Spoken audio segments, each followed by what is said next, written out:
He drank until he blacked out, seduced other men's wives, and raised toasts against the regime right at diplomatic receptions. Then he went home and decoded military plans that would determine the fate of an entire continent. He was the first to uncover the date of Germany's invasion of the USSR. He disrupted Japan's plans to open a second front in the east. But when the enemies were stopped, he was simply erased. Moscow refused to acknowledge that he had ever existed, and the document he sent before his arrest was destroyed like a useless piece of evidence. Why was he betrayed after saving the country? Who exactly buried his name, and what was in the final message that no one dares to publish? Now you will understand why he became the most valuable spy of the 20th century, and why his execution was convenient for everyone, even his own. The ending reveals what was hidden for decades. Baku, 1895. The oil-rich city at the crossroads of Europe and Asia, where fortunes were made and lost in the shadow of the Caucasus Mountains. Here, Richard Sorge was born into a world that would shape his contradictory nature. His father was German, his mother Russian. Two cultures, two languages, two ways of seeing the world. The family moved to Berlin when Richard was still young, but those early years in Baku left their mark. He would always be a man caught between identities, never fully belonging to either side. Berlin offered education, opportunity, and eventually, war. When the Great War erupted, Sorge was swept up in the patriotic fervor like millions of others. He enlisted, believing in duty and honor and the righteousness of his cause. The trenches taught him different lessons. A mortar shell nearly ended his life in 1916. Shrapnel tore through his legs, leaving him with a permanent limp and something deeper, a wound that never quite healed. They gave him an Iron Cross for his service, but he came home understanding that war was not glorious. It was waste. The Germany he returned to was collapsing. Revolution was in the air, and Sorge found himself drawn to the communist movement. Perhaps it was the influence of his injuries, or the disillusionment of seeing his country fall apart. Perhaps it was something else entirely. He threw himself into his studies, earning a doctorate in political science. But his real education was happening in the streets, in the revolutionary cells that met in secret, planning for a different world. The Communist Party of Germany welcomed Sorge, and through them he found his way to Moscow. The 1920s were a time of possibility for true believers. The Soviet Union was building something unprecedented, and they needed people who could work beyond borders. The 4th Department of the Red Army, the military intelligence service, made him an offer.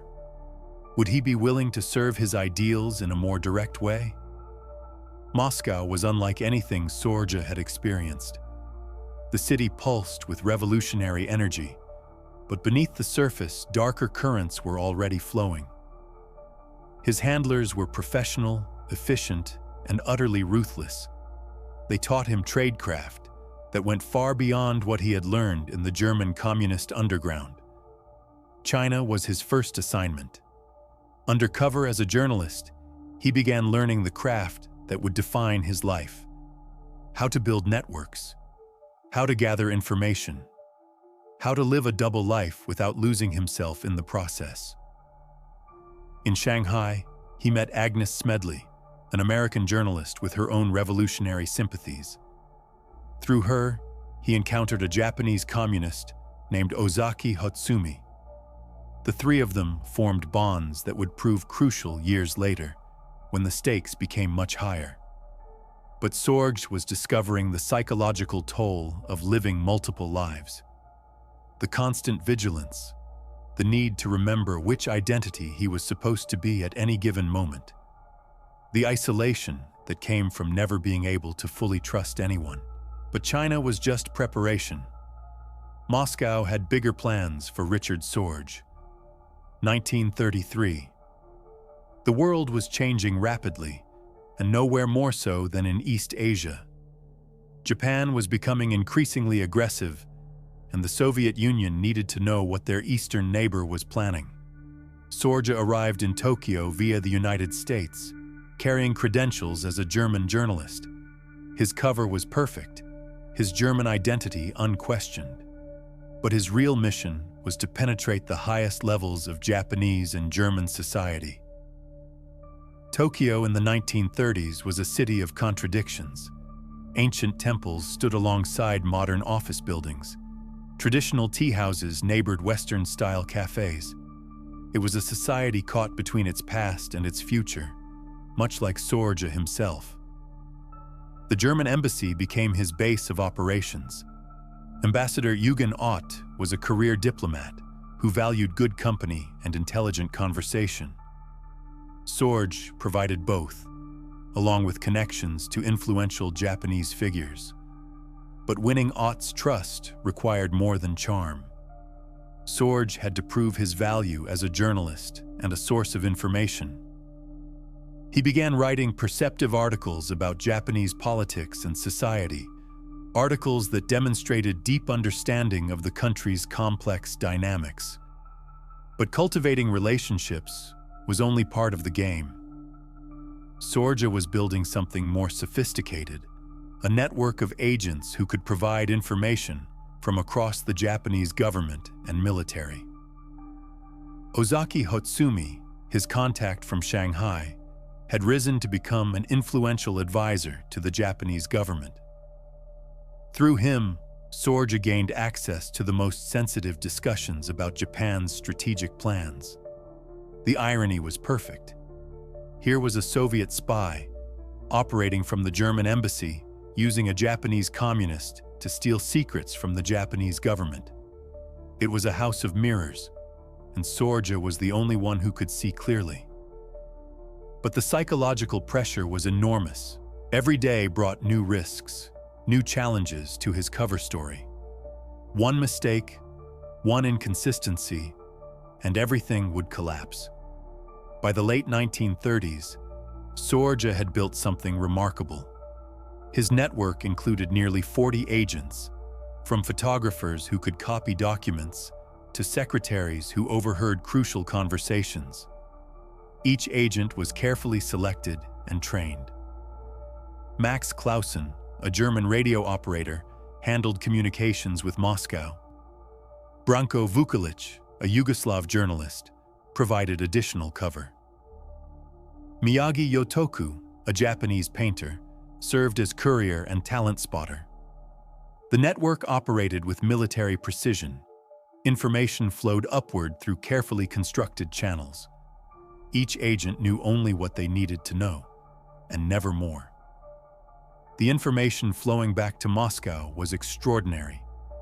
Details about Japanese military capabilities, plans for expansion into Southeast Asia. Most importantly, intelligence about Japan's relationship with Germany and what role they might play in the coming European war. The anti-Comintern Pact negotiations were a particular coup. Sorge's agents provided advance warning of the agreement, details about secret clauses, and insights into how both governments viewed the alliance. But the most crucial intelligence was yet to come.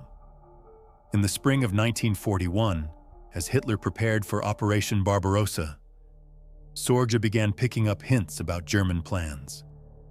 Through his contacts in the German embassy, he learned that the invasion of the Soviet Union was imminent. His warnings were detailed, specific, and absolutely accurate. German forces would attack along a front, stretching from the Baltic to the Black Sea. The date would be June 22, 1941. Moscow received his reports. They filed them away with hundreds of other intelligence warnings. Stalin, it seemed, was not ready to believe that his non-aggression pact with Hitler was about to be shattered. But who was Richard Sorge when he wasn't playing his role? The embassy parties, the drinking, the affairs, were they just cover, or were they the real man? The question haunted everyone who knew him. His colleagues at the German embassy saw a brilliant journalist with a taste for sake and an eye for women. His Soviet handlers saw a disciplined operative who never missed a deadline. His marriage to Katya Maximova, a Russian woman he met in China, suggested someone capable of genuine emotion. But his lifestyle in Tokyo told a different story. He drank heavily, sometimes dangerously so. He pursued relationships with married women, including the wife of the German ambassador. The affair with Helma Ott was particularly risky. She was married to his primary target, the man whose confidence he needed to maintain. Yet Sorge seemed unable to resist the combination of professional opportunity and personal attraction. The stress of maintaining multiple identities was taking its toll.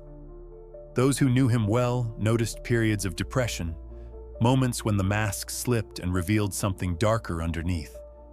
He would disappear for days, claiming to be working on articles, but really struggling with the psychological weight of his deception.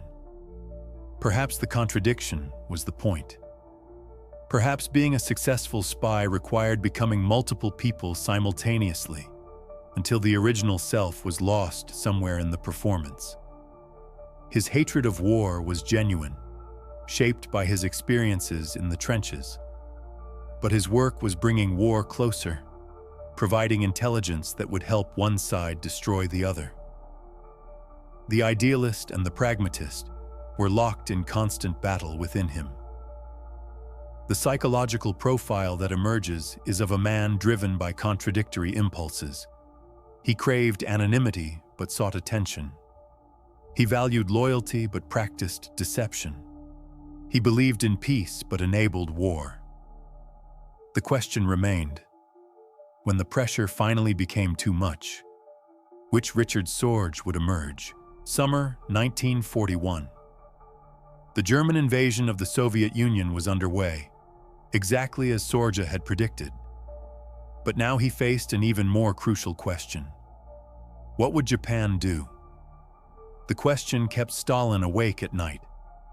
If Japan opened a second front in the east, the communist state might not survive. Japanese intentions were the subject of intense debate in Tokyo. The army favored an attack on the Soviet Union, seeing an opportunity to settle old scores. The Navy preferred to move south, toward the oil and rubber of Southeast Asia. Sorge's network was perfectly positioned to monitor this crucial decision. Ozaki Hatsumi attended the highest-level government meetings where Japan's strategy was debated. Other agents provided intelligence from military planning sessions and diplomatic communications. Through his sources, Sorge learned that Japan had made a fateful decision. They would not attack the Soviet Union. Instead, they were planning to strike south, toward the Dutch East Indies, British Malaya, and eventually, the United States. The decision was driven by practical considerations. The Japanese military had concluded that the Soviet Union was too strong in the east, that the potential gains were not worth the risks. This intelligence was worth divisions of soldiers. If the Soviet Union didn't need to defend its eastern border, those troops could be moved west to face the German invasion. Sorge's message to Moscow was clear and unambiguous. Japan will not attack. The Eastern Front is secure. The Far Eastern Army can be transferred to the European front. History suggests that this intelligence helped turn the tide of the war. Soviet divisions from Siberia played a crucial role in the defense of Moscow. But by the time his warning proved accurate, Sorge himself was no longer free to send reports. October 1941. The Japanese counterintelligence service had been patient, methodical, and ultimately successful. They had identified members of Sorge's network and were closing in. The investigation had begun months earlier with a general sweep of communist sympathizers. But routine police work, conducted systematically over time, can uncover the most sophisticated operations. The breakthrough came from an unexpected source. A Japanese communist mentioned Ozaki Hatsumi's name during questioning. The connection was tenuous, but it was enough to warrant surveillance. They followed Ozaki to meetings. They intercepted his communications. They identified other members of his network. Slowly, carefully, they mapped the entire operation. The radio transmissions were the final piece of evidence. Japanese technicians had been tracking unauthorized broadcasts for months, using direction-finding equipment to narrow down the source. Ozaki Hatsumi was arrested first. Under interrogation, he revealed enough to compromise the entire operation. Within days, the Japanese police came for Sorge himself. The man who had lived so long in shadows found himself in the harsh light of a police cell. His cover was blown, his network destroyed, his mission over. The interrogation process was professional but relentless. Sorge's initial strategy was denial, but the evidence against him was overwhelming. The radio equipment, the coded messages, the photographed documents, it was all there. But perhaps most devastating was the response from Moscow. When the Japanese government offered to exchange Sorge for captured Japanese officers, the Soviet Union claimed they had never heard of him. The denial was complete and absolute. No such person existed in Soviet intelligence files. The man who had risked everything for his country learned that his country was not willing to risk anything for him. The trial was a foregone conclusion. Sorge and his surviving agents were charged with espionage, a crime that carried the possibility of the final punishment in wartime Japan. Throughout the proceedings, Sorge maintained hope that Moscow would find a way to save him. Perhaps through diplomatic channels, perhaps through an exchange of prisoners. He had given them so much. Surely they would not abandon him completely. But the Soviet Union had already written him off. In their calculations, acknowledging Sorge would mean admitting to a massive intelligence operation on Japanese soil. The diplomatic cost was too high. His wife Katya, back in the Soviet Union, found herself under suspicion. Association with a captured spy, even an unacknowledged one, was dangerous. She was arrested, sent to the Gulag, and would not survive the war. Sorge, in his Japanese prison, knew nothing of her fate. He continued to hope, to believe that somehow his sacrifice would be recognized and rewarded. November 7th, 1944. The anniversary of the Russian Revolution seemed an appropriate date for what was to come. Sorge was led to the execution ground at Sugamo prison. Even then, he may have believed that rescue was possible, that his government would intervene at the last moment. His final words were reported as a declaration of faith: "Long live international communism." Whether this was genuine belief or a final act of defiance, no one can say. The man who had perhaps done more than any other spy to help the Soviet Union win the war was gone. His country had not lifted a finger to save him. The war ended. The Soviet Union emerged victorious, helped in part by the intelligence that Richard Sorge had provided. But his name remained unspoken in Moscow. It would take 20 years for the Soviet Union to acknowledge what Sorge had done. In 1964, he was posthumously awarded the title Hero of the Soviet Union. The man they had disowned was finally claimed as their own. But the recognition came too late for vindication, too late for justice. Sorge's story became a cautionary tale about the price of idealism in a world driven by pragmatism. His legacy lives on in the intelligence services that study his methods, in the historians who piece together his story, and in the eternal question he represents. How far should a person go in service of their beliefs?